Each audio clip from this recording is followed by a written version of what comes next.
Salut à tous et bienvenue sur Diamond Digital. Aujourd'hui, je vais vous montrer comment configurer un routeur dans Cisco Packet Tracer pour connecter deux réseaux différents. C'est une étape essentielle pour compléter le rôle du routeur en informatique. De ce fait, on va utiliser 4 PC, 2 switches et un routeur. Mettons en place nos équipements vite fait. La plaque des ordinateurs, c'est là. On va utiliser les PC, pour cela on fait comme ça. 2 PC pour chaque switch. 1 PC, 2 PC pour chaque switch. Donc les switches sont là. Plus de 2 switches de 2960.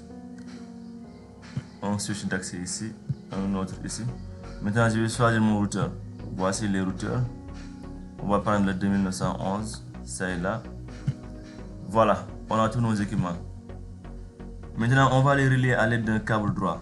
Où sont les câbles? Voici les câbles. Le câble droit est la suivante. Je fais ceci. Le switch, je mets face Ethernet 1. Face Ethernet 0.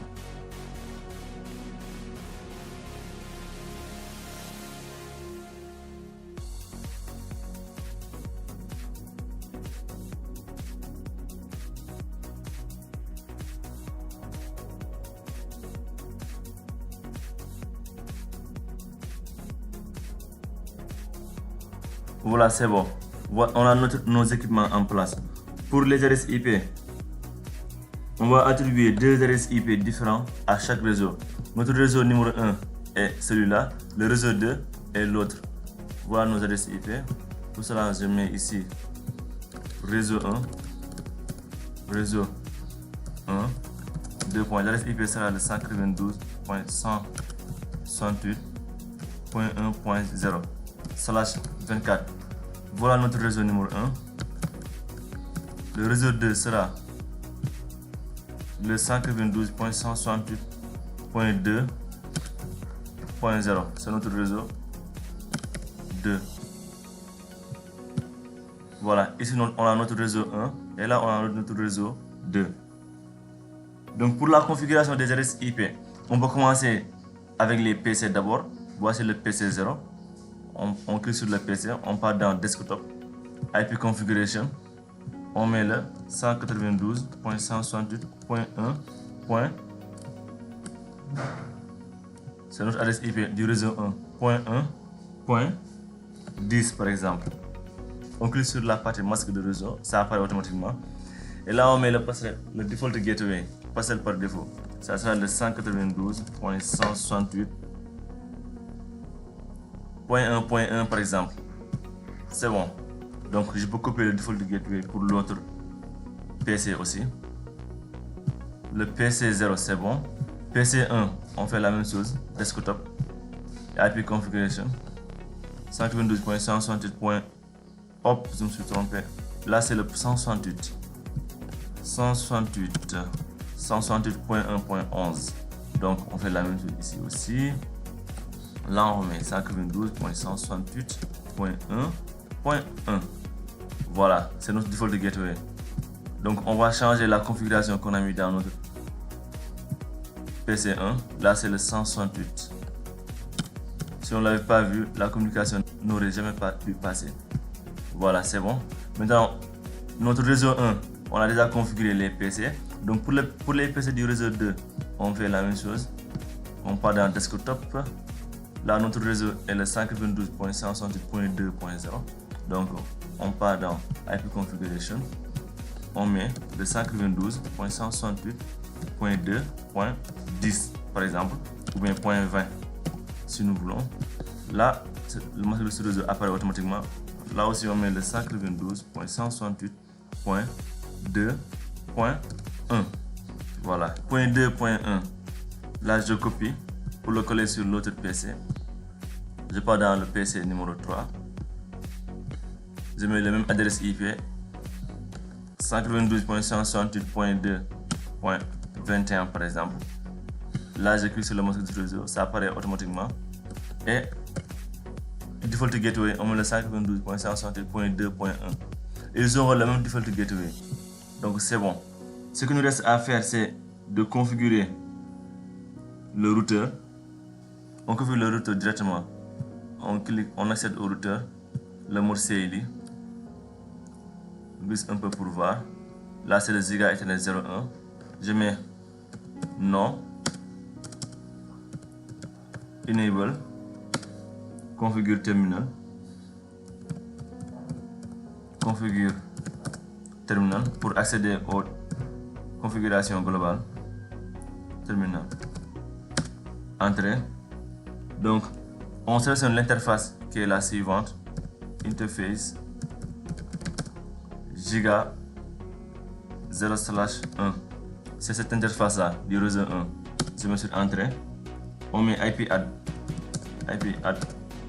192.168.1.1, c'est-à-dire l'adresse de la parcelle par défaut des deux PC.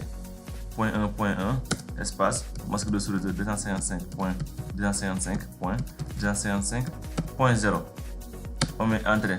Donc pour activer le port, on met directement sur no shutdown. Voilà, voyez, le port est activé. Donc on fait la même chose pour l'autre interface aussi.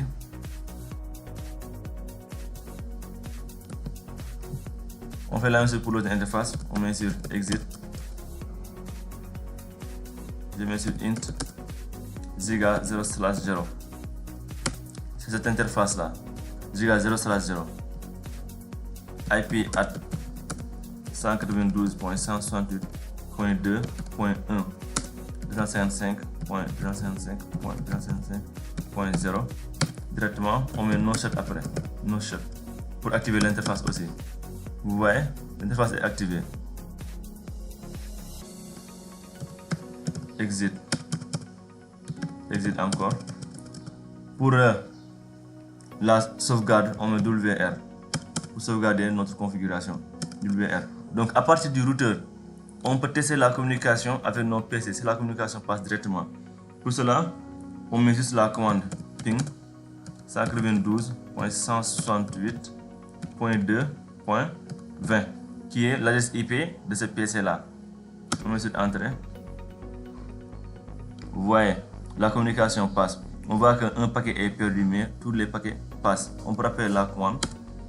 Voilà, vous voyez, la communication passe automatiquement. Maintenant, on peut tester l'autre réseau aussi, le réseau 1.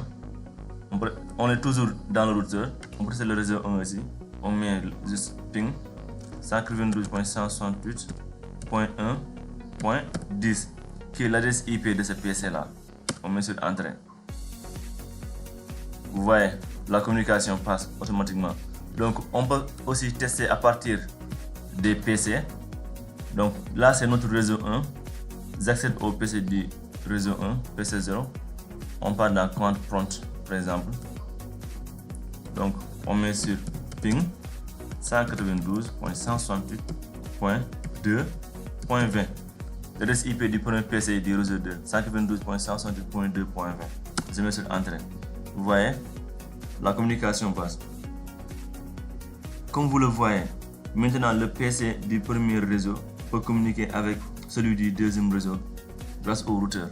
Donc je peux tester la communication avec l'autre PC aussi, qui est le 2.21.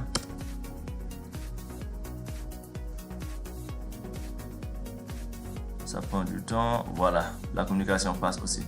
Vous voyez, on peut rappeler la commande et pinguer à nouveau. On voit que tous les messages parviennent à communiquer. Donc pour l'autre moyen de tester aussi, on peut le faire avec le mode simulation. Donc là, on choisit juste un paquet ici, qui est ce paquet là. On le met dans le PC0 pour ensuite le mettre au PC2 de l'autre réseau. Donc on passe en mode simulation. On regarde la manière dont les paquets passent.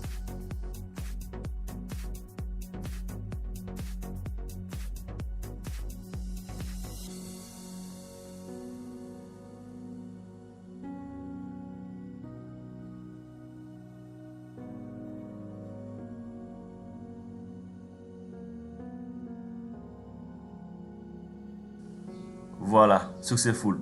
Vous voyez, la communication passe actuellement. C'est OK. Donc, nous venons de configurer un routeur dans Packet Tracer pour relier deux réseaux. Dans les prochaines vidéos, nous irons plus loin avec la configuration des VLAN et la sécurité réseau Abonnez-vous à Damo Digital pour ne rien manquer. Merci et à bientôt pour une nouvelle vidéo.